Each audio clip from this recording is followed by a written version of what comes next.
have a little bit of a cough, so I'm going to try to get through this one without coughing directly into the mic. If I do, I apologize.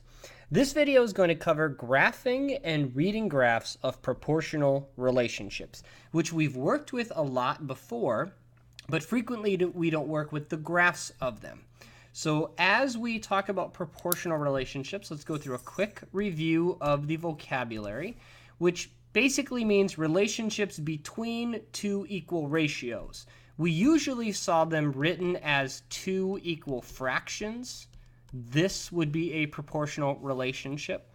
But for the sake of real-world problems, we like to look at proportional relationships as something like 65 miles per hour or $2 per apple. So in situations like this, if we took $2 per apple, that would be equivalent to $4 per 2 apples and $6 per 3. And that's where we end up getting graphs of proportional relationships. A lot of times you're going to see assignments that ask you for the constant of proportionality, which is a really complicated way to ask for the pattern, or I like to also call it the rate of change. And if you bring up to me in your notes and it says that the constant of proportionality is the pattern or the rate of change, I will give you 5 SBs. So for this problem on the left, we want to know the constant of proportionality or the pattern from this item to this item on the right. And because this is a proportion, it shouldn't matter which ordered pair we're looking at. It should all be the same pattern. The way that we write this, though, as an equation is it's y is equal to something times x. This number times something is equal to this number. And I'm hoping that you're realizing that if I do times 4 for these items, it is equal to the right side number every time. Therefore, the constant of proportionality is equal to 4x, or every 4 cups, or every 1 cup is equal to 4 muffins. So it'd be 4 muffins per cup, or 1 cup is equal to 4 muffins. The reason why we like to write it as the equation is so that we're giving a problem like how many cups does it take to get 30 muffins. We know that muffins is equal to the y value, so I simply substitute in 30 for y.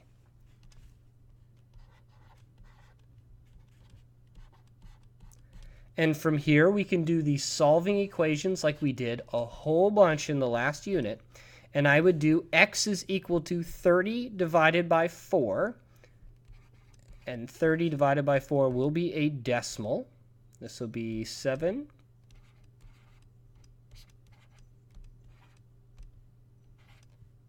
And a half. So that would be 7.5 cups. Let's do one more. For the problem on the right, we're going to be looking at a decimal, but it's still the goal to find the number times x that equals y. And because it is proportional, it should be the same pattern each and every time. Now, we know it's going to be a fraction, so what I like to do is I like to do this number divided by this number to find our pattern. So if I do 6 out of 8, 9 out of 12, it should give me the same pattern every time.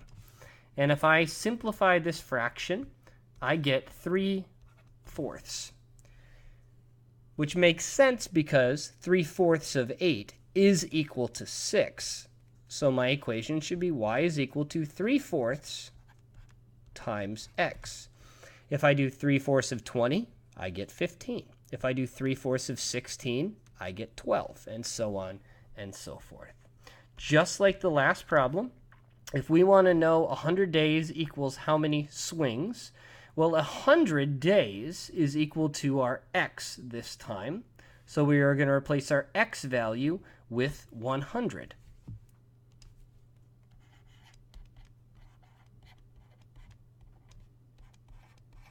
In order to multiply fractions, I simply do 100 over 1.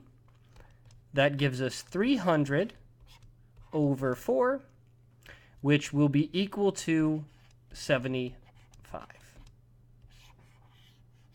So 75 swings. Let's do a couple more problems, but let's get more into the graphing part of the constant of proportionality. For the first problem on the last slide, we ended up with the equation y is equal to 4x, and we were given this graph.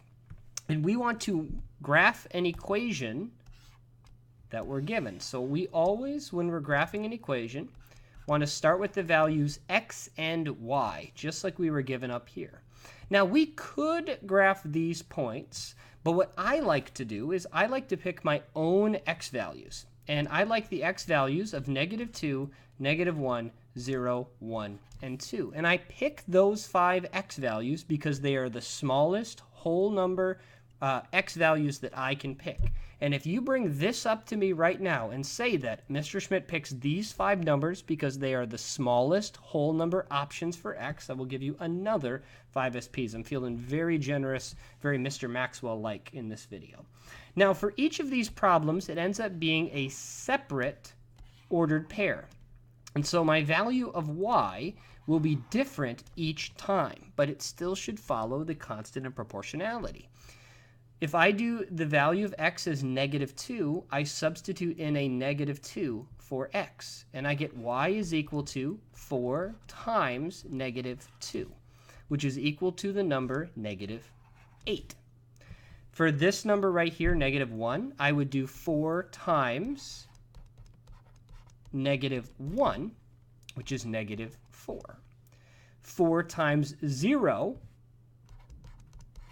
is 0, and from here we can probably find the pattern, which is increasing by 4 each time. From here we should do 4 and then 8.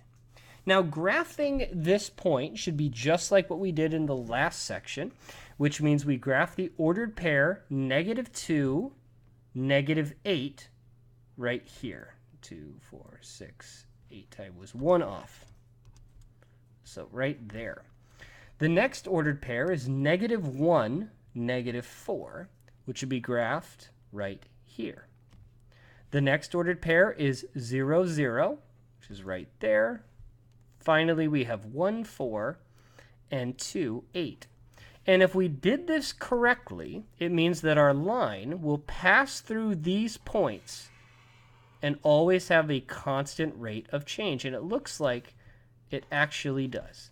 And now, even though we graphed these 5 points, you could infinitely graph it in either direction, and that would make our line need to have arrows on the end of it. Let's do one more problem where we're going to graph using ordered pairs. Just like the last problem, I want to graph x and y in a table. And now I'm going to pick the values for x as -2. Man, I do that every time. -2, -1, 0, 1, and 2. Now, these are not the only 5 values that I can pick, but these are the smallest whole number options for x. And I substitute -2 in for my value of x. So I do y is equal to -2 times -3, which is equal to +6.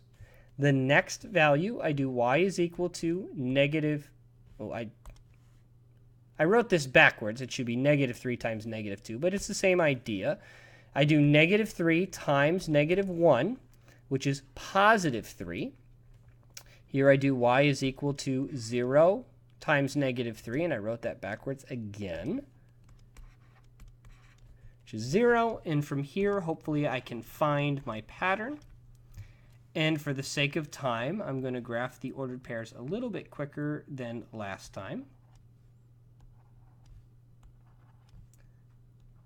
And a nice way to check my answer is when I draw that line, if it naturally goes through all of my points. If I made a mistake, it's very likely that that line will not quite match and says that we do not have a constant of proportionality and we made a mistake in our problem.